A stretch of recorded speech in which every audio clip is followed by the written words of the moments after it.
మా కులం కాపు, అంబటికి కాస్తాం కాపు అని అంటున్నారు ఆ సామాజిక వర్గ నేతలు. కాపులపై టీడీపీ పగబట్టిందన్నారు గుడివాడ అమర్నాథ్. కాపుల్ని తొక్కేయాలని కుట్రలు చేస్తున్నారంటూ మండిపడ్డారు కరణం ధర్మశ్రీ. రేపు టీడీపీ నేతలపై ఆగ్రహం వ్యక్తం చేశారు అంబటి మౌనిక. అంబటి కుటుంబాన్ని పరామర్శించారు కాపు నేతలు. వైసీపీకి చెందిన కాపు నేతలు 200 కార్లలో విశాఖ నుంచి గుంటూరుకు వెళ్లారు. అంబటి కుటుంబాన్ని పరామర్శించారు. అండగా ఉంటామని అన్ని విధాలా సహకరిస్తామన్నారు. కాపులపై టీడీపీ కుట్ర చేస్తుందన్నారు మాజీ మంత్రి గుడివాడ అమర్నాథ్. మీరు ఎంతమంది వచ్చి దాడి చేసినా, ఎంతమంది వచ్చి ఇబ్బంది పెట్టినా, ఎంతమంది వచ్చి చంపాలని చెప్పి చూసినా అంబటి రాంబాబు మాత్రం ఎక్కడా కూడా తలదించినటువంటి పరిస్థితులు లేవు అనేటువంటి విషయాన్ని మీరు అందరూ కూడా గమనించాలి. అందుకనే జగన్మోహన్ రెడ్డి గారు చెప్పారు, అంబటి రాంబాబు అనేటువంటి వ్యక్తి ఒక టైగర్ అని. అవసరమైతే 2 అడుగులు వెనక్కేస్తుంది పులి. సమయం వచ్చినప్పుడు ఆ పులి దాటిని తట్టుకునేటువంటి శక్తి మీకు ఎవరికి ఉండదు అనేటువంటి విషయాన్ని కూడా ఈ సందర్భంగా తెలియజేస్తామని.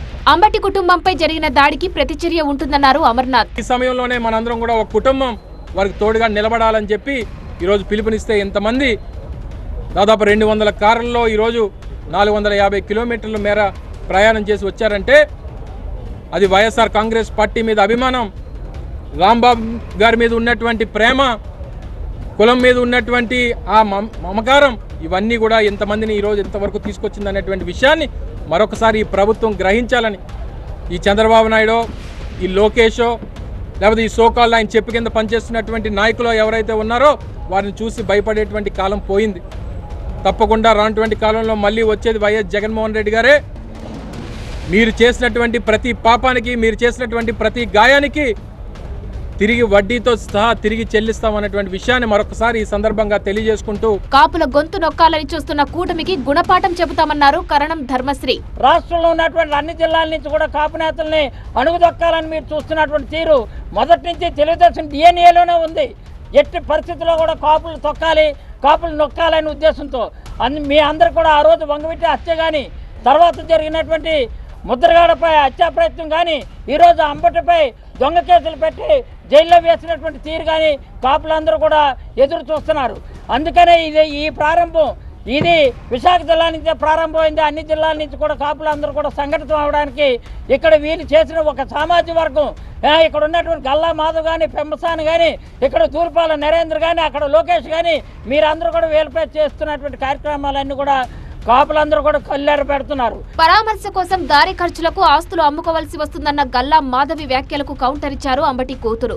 మళ్ళీ మాట్లాడితే మళ్ళీ వస్తాం, ఇది హెచ్చరిక. మళ్ళీ మాట్లాడండి, తప్పు మాట్లాడండి, మళ్ళీ వస్తాం. కాబట్టి దీన్ని ఆపేయండి. మీ పరామర్శ కోసం పాపం ఆయన దారి ఖర్చులకి ఆస్తులు అమ్ముకోవాల్సి వస్తుంది, గుర్తుపెట్టుకోండి. నేను మళ్ళీ వస్తాను, మీ ఇంటికి పరామర్శకి వచ్చే వాళ్ళు ఆస్తులు అమ్ముకోవాలి అని ఆవిడ లైవ్లో కూర్చుని మా కుటుంబ సభ్యుల్ని ఆవిడ హెచ్చరిస్తున్నారు. దీన్ని ఎలా చూడాలో నాకు అర్థం కావట్లా. ఒక పక్కనేమో నేను సారీ అడగడానికే వచ్చానని చెప్తున్నారు, ఒక పక్కనేమో పరామర్శ అనే పదాన్ని ఉపయోగిస్తున్నారు. అంటే సారీ అడగడానికి వస్తే పరామర్శ ఎందుకు ఉంటుందండి? అంటే మీరు ఇండైరెక్ట్గా మళ్ళీ దాడి చేస్తాను అని చెప్పి మీరు హెచ్చరిస్తున్నారు మమ్మల్ని. మీరేమనుకుంటున్నారు? గల్లా మాధవి గారిని నేను సూటిగా అడుగుతున్నా, మీరు మొదటిసారిగా ఎమ్మెల్యేగా గెలిచారు, మీకు ఇంత అధికార అహంకారం పనికి రాదు. మీరు వ్యవస్థల కన్నా పవర్ఫుల్ అనుకుంటున్నారా? న్యాయ వ్యవస్థ కన్నా, పోలీసు వ్యవస్థ కన్నా మీరు పవర్ఫుల్ అనుకుంటున్నారా? మీరు శాసనసభ్యులు కావచ్చు, సీఎం కావచ్చు, మినిస్టర్ కావచ్చు, వ్యవస్థలకు లోబడి పనిచేయాలనే ఇంకితం మీకు లేదా అని నేను ఈ సందర్భంగా నేను ప్రశ్నిస్తున్నాను. కేంద్ర మంత్రి పెమ్మసానిపై విమర్శలు గుప్పించారు అంబటి కూతురు మౌనిక. చాలా చదువుకొని దేశ విదేశాలు తిరిగి రాజకీయాల్లోకి వస్తున్నారు అంటే నిజంగా పార్టీలకు అతీతంగా ఒక ఎడ్యుకేటెడ్ పర్సన్గా ఆయన ఏదో ఇక్కడ ఉన్నటువంటి బురద రాజకీయాల్ని ప్రక్షాళన చేస్తారని నేను అనుకుంటే, జనం కూడా అనుకుంటే ఆయన ఇక్కడ ఉన్నటువంటి బురద రాజకీయాలను ఇంకా భ్రష్టు పట్టించే విధంగా ఆయన ఆలోచన విధానం ఉండడం చాలా దురదృష్టంగా నేను భావిస్తున్నాను. అలాగే ఆఫీసుకి ఇంటికి నిప్పు పెడతారా? ఆఫీస్కి ఇంటికి నిప్పు పెట్టారు, పక్కనున్న ఇళ్లకి ఆ నిప్పు అంటుకుంటే మొత్తం పక్కనిళ్లలో ఉన్నటువంటి సామాన్య ప్రజానికం వాళ్ళకి ఇబ్బంది కలుగుతుందనే విచక్షణ మీరు కోల్పోయారా? కక్షతో మీ కళ్ళు మూసుకుపోయినాయా అని నేను ప్రశ్నిస్తున్నాను. తమ కుటుంబానికి అండగా ఉన్న కాపు సామాజిక వర్గానికి కృతజ్ఞతలు తెలిపారు మౌనిక. ఈ కష్టకాలంలో మాకు సపోర్ట్గా ఉండడం కోసం, మాకు ధైర్యాన్ని ఇవ్వడం కోసం తరలి వచ్చిన మా అన్నలకి, తమ్ముళ్ళకి, అందరికీ నేను ఎప్పటికీ రుణపడి ఉంటానని, మా కుటుంబం ఎప్పటికీ రుణపడి ఉంటుందని తెలియజేసుకుంటున్నాను. కృతజ్ఞతలు. కాపులపై దాడిని సహించేదే లేదంటున్నారు వైసీపీ కాపు నేతలు. భవిష్యత్తులో ఇలాంటి పనులు మానుకోవాలన్నారు వైసీపీ నేతలు.